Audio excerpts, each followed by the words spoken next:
Look, did you know the show was going to be me trying to recruit you into WL? Get him a one-year deal.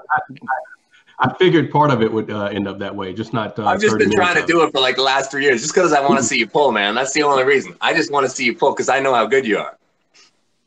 Yeah. Anyways. Talk to them. Get them 1 year. See what you can do. Yeah. Pull anyways, let's move on. Yeah. Let's move on. All right. Training update, Devin. You mentioned that you're switching to more of a power-based or maybe higher intensity program. Can you explain some of that? Any games you might be seeing? Yeah, it's wild. So my training is very much flavor of the month, like for myself personally. Like whenever I encounter a new idea, I do my very best to absorb it and really digest it. And my body is in different states all the time, depending on all sorts of factors in my life. I got a huge, massive amount of information handed to me in Eastern Europe. Yeah. Okay, like really, like, so I'm coming, like, let's talk about like macro pieces. Okay, like I've been arm wrestling a long time, so I don't need to think about like months. I can think in like years. And I've come off a period where I've had surgery. I had 2 surgeries, my right and well, 3 surgeries actually, but my right and my left both went through periods of surgeries. And it was really important during those times for me to get my connective structures back together, make my joints work properly, get my tendons and ligaments tightened up. But that's done, really, especially my right. My left still got a little bit of tightening, but my right's real tight now. And man, you can't get away from strength in arm wrestling. You just can't. You can't, like, there's no way can you make this sport. Like, people talk about endurance in arm wrestling. You can't. Arm wrestling strength and power above all else.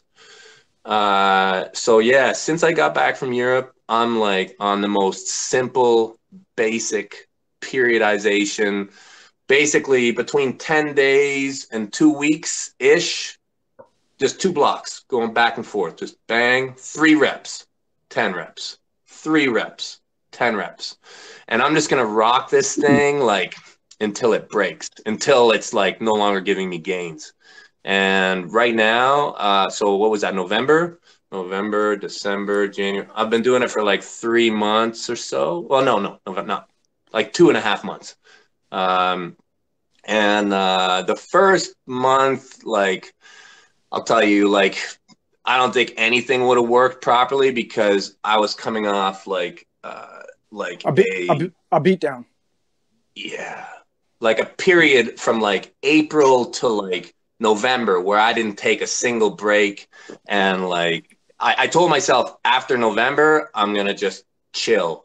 So yeah, so I did. After Zloty, I did Japan and then India, and then I came home and I got on the program and I started banging it out. And the crazy idea that I picked up in Eastern Europe that was foreign to me, like everybody knows periodization, but the thing that I really picked up was the no failure.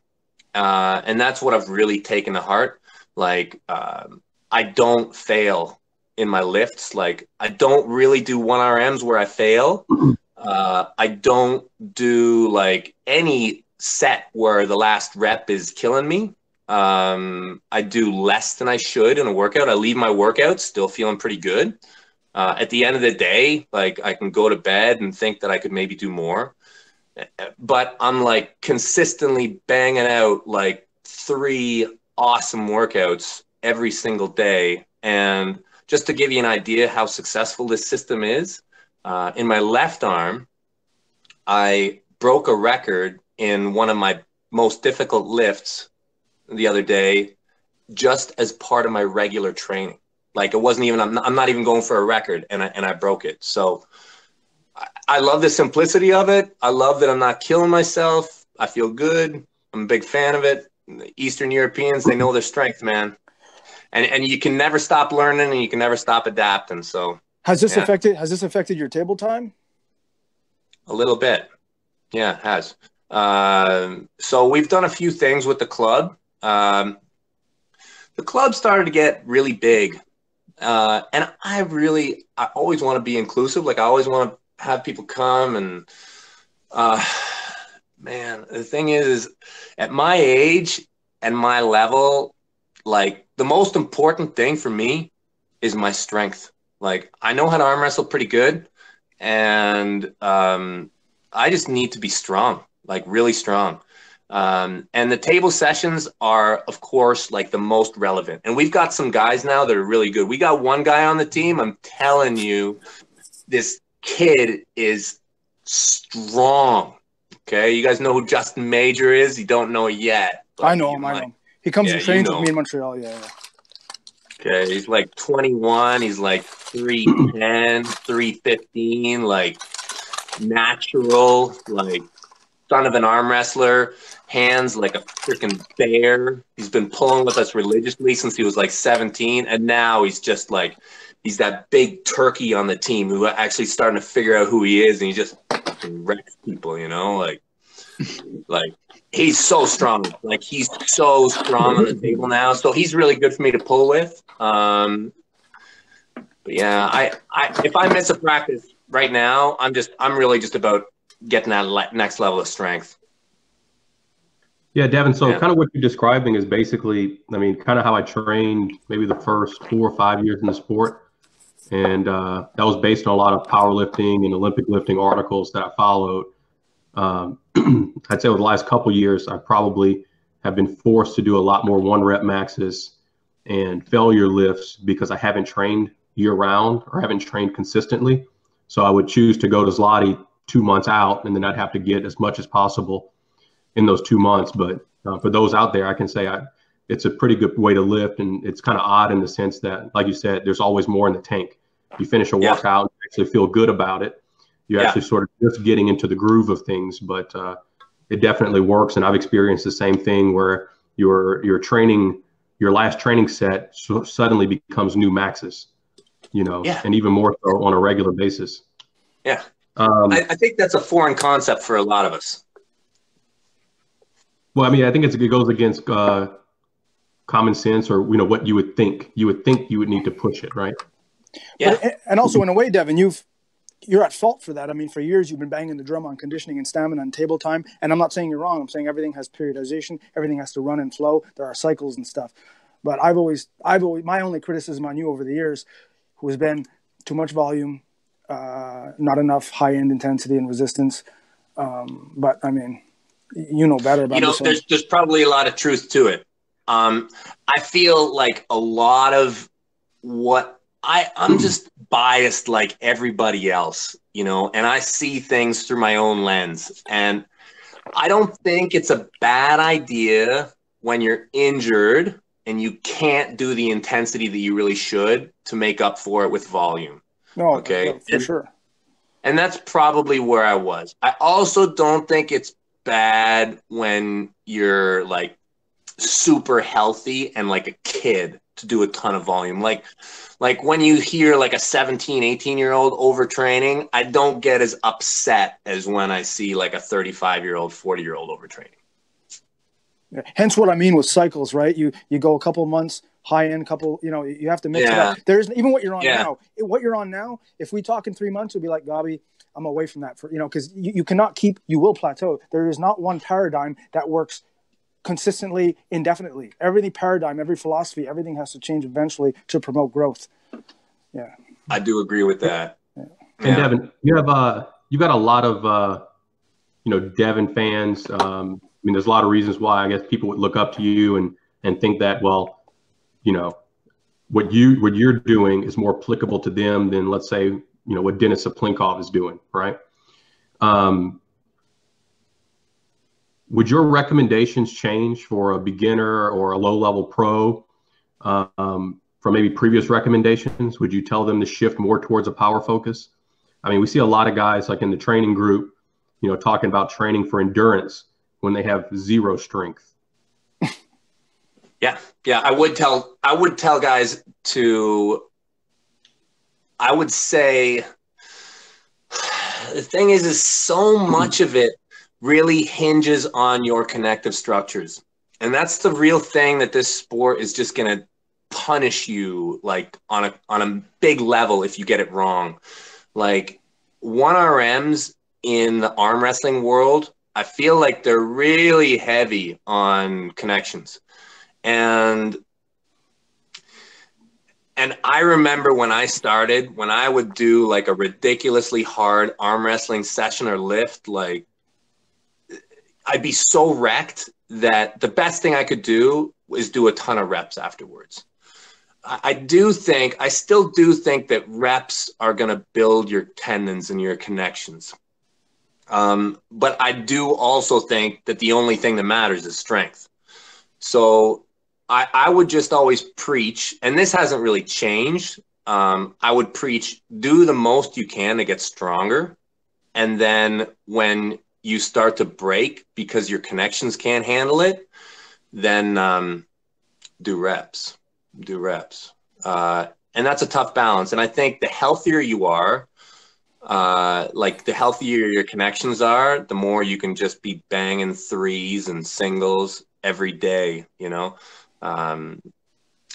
It's tough, man. Listen, my kid, well, I've got a few kids now, and they all train, okay? There's a little bit of athlete in each one of them. And I really don't want to mess up with my kids. And my oldest one is now Milo. Yeah, Milo now is like, he's just at a point now where he can start to hang with like the junior guys in the club, and he's a really good athlete. Like his left hand is bigger than my right hand already. he's gonna probably be an okay athlete. And he's talking to me a lot about training, and I don't want to get it wrong with him. So I tell him, I'm like, the golden rule above everything is set your goals right. Like, pick what it is you want to do. Like, this is the most important thing. If you get that exactly right, okay, get your goal exactly right, all this stuff just falls into place so much easier. Once you have your goal set, then listen to your body, okay? Because it's a better teacher than anyone outside your body, okay? There's experts all over the world who can help you, coach you, but ultimately, this guy he knows better, okay? And then he's like, okay, well, what does that look like? And I'm like, okay, well, then what it is, it's about risk. Then you start taking risks, okay? And when you're comfortable with a small risk, then go with the higher risk, and then a higher risk. And eventually you're going to get an injury. And when you get an injury, scale it back, okay? And start taking your risks again. And this is the window that athletes play with. They play with a window of risk and injury mitigation, okay? And there's a window that you operate. And that's what training is. And so it's always changing. Yeah. Hey, Joseph. Yes. Does any of this change your perspective on training? I mean, I know, like, usually you end up discussing yourself as more of an endurance puller, and I know recently we've talked more about strength training. What are your thoughts on this, you know, coming from your perspective? Coming from my perspective, I've been pulling now 5 years. It has been kind of weighing on me. I've been thinking about changing from doing less table time and maybe doing a couple of more heavier days, just because, I mean, I don't feel like I'm lacking in strength. I just feel like I'm definitely overbalanced to where I can always pull longer than most everyone, but I'm definitely not the strongest dude in the beginning. So yeah, I've thought about it pretty hard, and I probably will start changing. It just depends on events and stuff. Yeah. I think if you can do it, if you can add, I think one of the best periods of my life for training is I was doing 1 rep max work every 4 to 5 days. And somebody told me at some point that it's actually not the physical body, but it's more the mental circuitry that requires like a 96-hour rest or whatever before doing that, you know, full pulse. Yeah, the nervous system. Yeah.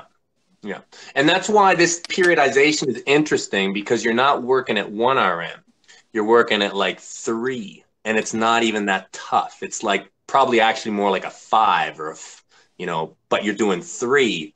So your nervous system is fine, but the physical system is getting broken down over the period of the 10 to 14 days. So like at the end of the block, your physical system has really taken a lot of damage. And then for the next block, it gives your physical system more of a chance to recover, but you're still doing hypertrophy, which is, kind of builds for the platform of more strength later, right? Correct. Yeah. There's all sorts of things that work, man. There's so many systems that work. You just got to believe in what you're doing.